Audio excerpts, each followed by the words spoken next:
తాకట్టులో ఉన్న బంగారాన్ని విడిపించి ఆ రోజు ఆన్లైన్ రేటుకే మేము కొంటాం. Sharma gold company. నమస్తే, వెల్కమ్ టు సుమన్ టీవీ. నేను మీ యామ్ని. ప్రస్తుతం మనతో ఉన్నారు ప్రముఖ ఆధ్యాత్మికవేత్త, ప్రముఖ జ్యోతిష వాస్తు పండితులు సుభాష్ శర్మ గారు ఉన్నారు.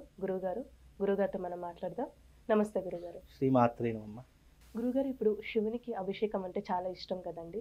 అసలు ఏ ద్రవ్యాలతో అభిషేకం చేస్తే మనకి ఎలాంటి ఫలితం అనేది ఉంటుంది? తప్పకుండా తెలియజేస్తానమ్మా. ముందుగా ప్రేక్షకులందరికీ శ్రీమాత్రే నమః, శ్రీ గురుభ్యో నమః. నమో దేవ్యై మహాదేవ్యై శివాయై సతతం నమః.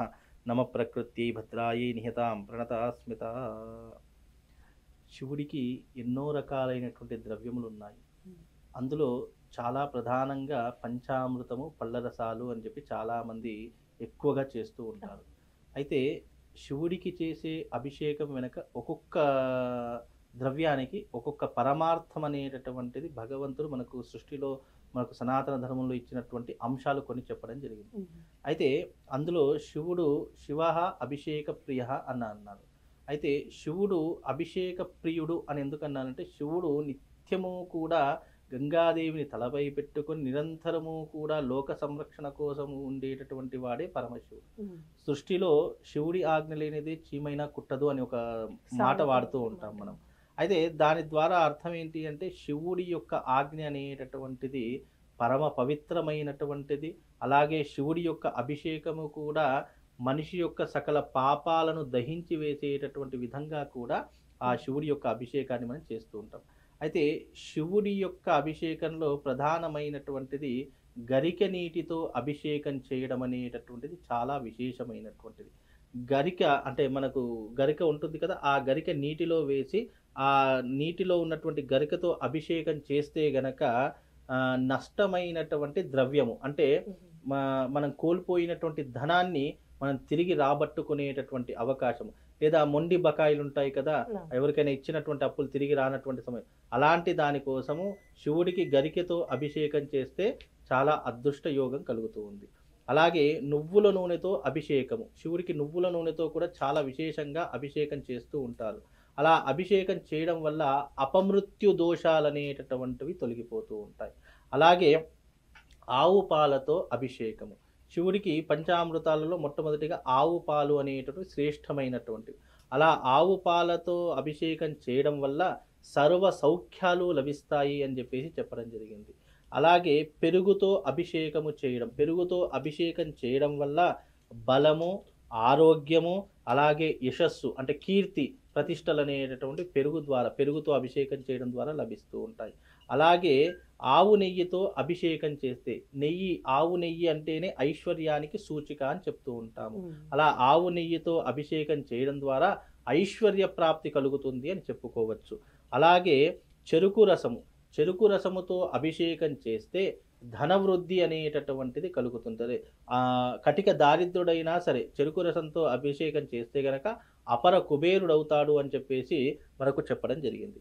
అలాగే మెత్తని చక్కెరతో అంటే చక్కెరతో నీళ్లు పోసుకొని అభిషేకం చేయాలి. అలా గట్టి చక్కెర ఎప్పటికీ వేయకూడదు. చక్కెరలో కాస్త నీళ్లు పోసుకొని మెత్తటి చక్కెరతో అభిషేకం చేస్తే గనక దుఃఖనాశనం జరుగుతుంది. అంటే మనిషికి దుఃఖములు అనేటటువంటివి రాకుండా ఉంటూ ఉంటాయి. అలాగే మారేడు దళాలతో అభిషేకం చేస్తే, మారేడు దళాల జలముతో అభిషేకం చేస్తే గనక చేసిన అంటే మనకు వచ్చేటటువంటి రోగాలు కూడా రాకుండా ఉంటాయి. అలాగే భోగ భాగ్యములు అనేటటువంటివి లభిస్తూ ఉంటాయి. ఇలా శివుడికి ఒక్కొక్క ద్రవ్యముతో అభిషేకం చేయడం ద్వారా ఎన్నో రకాలైనటువంటి ఫలితాలు కలుగుతూ ఉంటాయి. పళ్ళ రసాలతో అభిషేకం చేయడం వల్ల ఇష్టకామ్యార్థాలు ఎలాంటివైనా సరే తీరిపోతాయి అని చెప్పడం జరిగింది. అయితే శివుడికి ఎన్నో రకాల అభిషేకాలు ఉన్నప్పటికీ మనం ప్రధానంగా వాడేటటువంటి పంచామృతాలు ప్రధానంగా వాడుతాము. ఈ పంచామృతంతో వాడితే చాలు మనకు మానవ జీవితంలో ఉన్నటువంటి కొద్దిపాటి కష్టాలు అనేటటువంటివి దూరంలో, అంటే అందరికీ తెలిసినటువంటి పాలు, పెరుగు, తేనె, నెయ్యి, చక్కెర, ఈ 5 ద్రవ్యాలతో మనం అభిషేకం చేస్తే చాలు దుఃఖములు దూరమైపోతాయి, అదృష్టము కలుగుతుంది, ఐశ్వర్యము కలుగుతుంది, రోగములు దూరమైపోతాయి, అనుకున్న కోరికలు నెరవేరుతాయి. ఈ 5టితో చేస్తే గనక శివుడు పరమానంద భరితుడితో మిగతావన్నీ కూడా చేసేటటువంటి, అవన్నీ చేయాలి అంటే ముందు మనిషికి ఓపిక ఉండాలి. అవన్నీ చేయాలి. ఇప్పుడు విభూతితో కూడా చేస్తారు కదండి అభిషేకం. ఏంటమ్మా? భస్మంతో. భస్మంతో చేయవచ్చు, గంధంతో చేయవచ్చు, కుంకుమతో చేయవచ్చు, పసుపుతో చేయవచ్చు. ఇలా శివుడికి ఎన్నో రకాలుగా ఉన్నాయి. అవి వాళ్ళ కోరికను బట్టి ఆధారపడి ఉంటాయి. ఎందుకంటే శివుడికి దీనితోనే పర్టికులర్‌గా అభిషేకం చేయాలని ఏం లేదు. శివుడికి ఎన్నో రకాలతో అభిషేకాలు చేస్తూ ఉంటారు. కొంతమంది కళ్ళుతో అభిషేకం చేస్తూ ఉంటారు. కళ్ళుతో. మద్యంతో అభిషేకం చేస్తూ ఉంటారు. ఇవన్నీ కూడా అఘోర సాంప్రదాయము అని అంటారు దీనికి. అంటే శివుడికి పర్టికులర్‌గా ఇవే అనేటటువంటిది. కొంతమంది ఈ గంజాయితో అభిషేకం చేస్తూ ఉంటారు. గంజాయితో కలిపినటువంటి నీటితో అభిషేకం చేస్తూ ఉంటారు. ఇలా పదార్థాలు ఎన్నో రకాలుగా శివుడికి అంకితం చేయబడ్డాయి. కానీ సాంప్రదాయము, ఆచారము, వ్యవహారము మూడిటిని అనుసరించి మన సనాతన ధర్మంలో చెప్పినటువంటి సాత్వికమైనటువంటి పద్ధతులు. ఇప్పుడు ఇవన్నీ కూడా చేసేటటువంటి పద్ధతులు కాశీకి వెళితే అఘోరాలు మీకు ఉంటారు కదా! వాళ్ళు ప్రత్యేకంగా శివుడికి ఇలాంటి వాటితో అభిషేకం చేస్తూ ఉంటారు. వాళ్ళకు నియమము, నిష్టలు అంటూ ఏమీ లేవు. వాళ్ళు అభిషేకం ఎలా పడితే అలా చేస్తారు. అది వాళ్ళ యొక్క పద్ధతి. శివుడు సర్వాంతర్యామి, అన్నిటితో చేయవచ్చని చెప్పేసి వాళ్ళు అలా చేస్తూ ఉంటారు. కానీ మన యొక్క పద్ధతిలో అలా విధానం ఏమి చెప్పలేదు కాబట్టి మన పద్ధతిలో ఇలాంటి సాత్వికమైనటువంటి పళ్ళ రసాలతో, చెరుకు రసాలతో, మారేడు దళాలతో ఇలాంటి వాటితో అభిషేకం చేస్తే మానవ జీవితంలో ఉన్నటువంటి కొన్ని రకాలైన ఇబ్బందులు తొలగిపోతాయి అని చెప్పడం జరిగింది.